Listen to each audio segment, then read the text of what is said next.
Question करते हैं, let P be the point on the parabola y square is equal to 4x। Standard parabola दे रखा है अपने को y square is equal to 4x which is at the shortest distance from the centre S of, है ना, ये circle दे रखा है। तो ऐसा करते हैं, है ना, ये पैराबोला और जो सर्कल का जो सेंटर है S, है ना, उसको तो एक बार बना ही लेते हैं, है ना, उतना तो विजुलाइज कर ही लें। तो ये कोऑर्डिनेट एक्सिस बना लिया अपन ने। पैराबोला जो है वो कुछ इस शेप का रहता है, ठीक है, Y square equal to 4x कुछ इस शेप का हो जाएगा। अच्छा, इस पैराबोला का ए क्या है, ए 1 है। फोकस जो है इसका, फोकस बहुत रेलेवेंट नहीं है, बट एक लोकेशन के हिसाब से जस्ट अपना आइडिया लेने के लिए, है ना, फोकस यहाँ पे हो जाएगा। और ये सर्कल इसका सेंटर, है ना, इस सर्कल का जो सेंटर जो अपना पॉइंट एस है ना, वो क्या है, -g-f 2 8। तो 2 8 जो है वो कहाँ पे आ जाएगा, यहाँ पे कहीं पे आ जाएगा 2 8, है ना, यहाँ पे कहीं पे आ गया। ये पॉइंट एस है 2 8।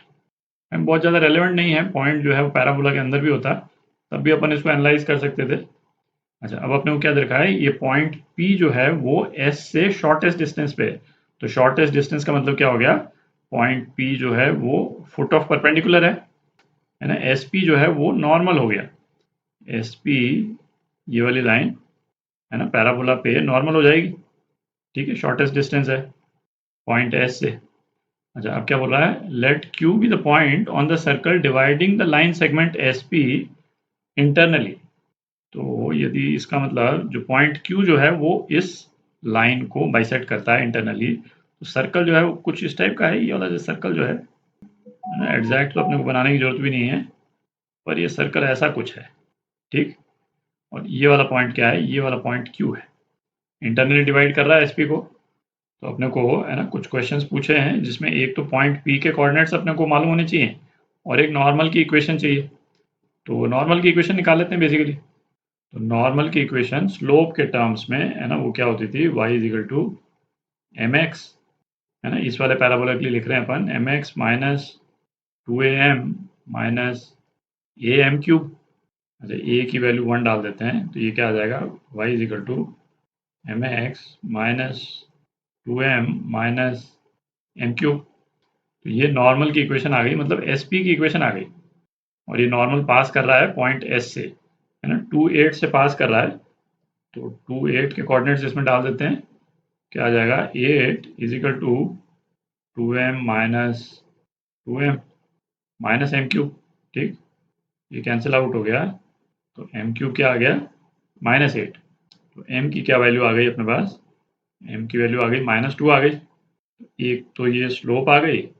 अच्छा, अब इसको यूज़ करके अपन पी के कोऑर्डिनेट्स निकाल सकते हैं। नॉर्मल के स्लोप के रेस्पेक्ट में पी के जो कोऑर्डिनेट्स हैं वो क्या होते थे, A M square minus 2am, ठीक। तो पी के कोऑर्डिनेट जो है क्या हो जाएंगे, है ना, ए तो 1 है और एम जो है -2, तो ये हो जाएगा 4 4, है ना। तो पी के कोऑर्डिनेट्स क्या आ गए अपने पास में, 4 4, ठीक। अच्छा, अब अपन नॉर्मल की इक्वेशन भी निकाल लेते हैं, है ना, फिर मैं मिटा दूंगा, है ना, ये इन्फॉर्मेशन मैं मिटा दूंगा। तो नॉर्मल की इक्वेशन क्या हो जाएगी, यहाँ पे लिख लेते हैं अपन y is equal to -2x, है ना, ए 1 है, m -2, तो +4 माइनस एम क्यूब, है ना, -8, तो +8 हो जाएगा, माइनस ऑफ माइनस +8, ठीक। तो नॉर्मल की इक्वेशन क्या आ गई, 2x plus Y -12 is equal to 0, है ना, ये एस पी की इक्वेशन आ गई बेसिकली। तो अब मैं ये मिटा देता हूँ, है ना। अब अपन ऑप्शन चेक कर लेंगे, एक से ज़्यादा ऑप्शन करेक्ट हैं, सारे ऑप्शन चेक करेंगे एक करके। पहला ऑप्शन क्या है, एस पी की लेंथ अपने को पता करनी है। तो ये पार्ट अपन चेक कर रहे हैं, एस पी की लेंथ, है ना, एस पी की लेंथ क्या हो जाएगी, है ना, दोनों पॉइंट्स के कोऑर्डिनेट्स अपने को मालूम है, तो अंडर रूट ना 4 - 2 का स्क्वायर, मतलब 2 स्क्वायर प्लस 4 - 8 का स्क्वायर, मतलब 4 स्क्वायर, 2 स्क्वायर प्लस 4 स्क्वायर। तो ये क्या हो गया, अंडर रूट 20, और ये क्या आ गया, 2√5 आ गया, ठीक। और यही अपने को दे रखा है, तो ए पार्ट तो करेक्ट है। अच्छा, बी पार्ट चेक करते हैं, S Q upon Q P. तो एस क्यू इस सर्कल का रेडियस है ना, सर्कल का रेडियस निकालना है अपने को। तो जो सर्कल की इक्वेशन है इससे अपन निकाल लेते हैं, सर्कल का रेडियस जो है वो क्या होता था, अंडर रूट, मैं लिख देता हूँ एक बार, G square plus F square minus C, तो ये क्या हो जाएगा, अंडर रूट जी स्क्वायर है ना, जी स्क्वायर कितना हो गया, 4 हो गया, प्लस एफ स्क्वायर मतलब 8 स्क्वायर मतलब 64 माइनस 64, तो रेडियस जो है वो क्या आ गया अपने पास में, 2 आ गया। तो एस क्यू यदि 2 है ना, ये एस क्यू, ये वाला पोर्शन यदि 2 है तो क्यूपी क्यूपी क्यूपी क्या हो जाएगा, अपन ने अभी एस पी निकाला 2√5, तो ये हो जाएगा 2√5 माइनस 2 हो जाएगा, ठीक।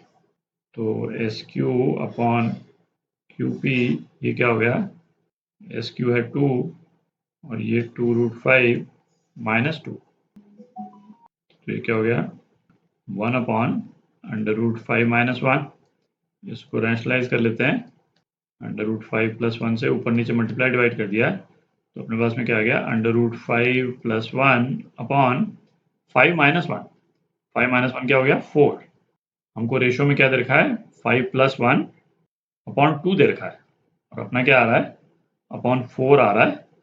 इसका मतलब बी पार्ट गलत है, बी पार्ट रॉन्ग हो गया। अच्छा मैं मिटा देता हूँ इसको। अच्छा सी पार्ट क्या बोल रहा है, the X intercept of the normal to the parabola at P is 6, मतलब पैराबोला को यदि हम एक्सटेंड कर दें तो ये वाला जो पॉइंट है इसका एक्स कोऑर्डिनेट पूछा है, तो नॉर्मल की ये जो इक्वेशन है इसमें y इजिकल टू 0 डाल देते हैं, तो अपने पास में क्या आ जाएगा, 2x माइनस 12 इजिकल टू 0, तो x इजिकल टू 6, तो इस पॉइंट के कोऑर्डिनेट जो है वो क्या है, 6 0, तो इसका x इंटरसेप्ट 6 है ना, तो ये करेक्ट है, सी करेक्ट है। और क्या, the slope, D part check कर रहे हैं, the slope of the tangent to the circle at Q, अगर क्यू पे हम टैंजेंट ड्रॉ करेंगे तो इस टाइप का टैंजेंट आ जाएगा जो इस वाले नॉर्मल के परपेंडिकुलर होगा, और नॉर्मल का स्लोप है ना, ये क्या है, -2, ये तो अभी अपन ने निकाला, ये है ना, इक्वेशन से दिख ही रहा है, तो टेंजेंट का स्लोप जो है वो क्या हो जाएगा, 1/2 हो जाएगा, है ना, दोनों का प्रोडक्ट -1 होना चाहिए, तो यही दे रखा आपने को, तो ये स्टेटमेंट भी करेक्ट है ना, डी पार्ट भी करेक्ट है, तो ए सी और डी है ना, ये 3 करेक्ट हो गए, ये आपके आंसर।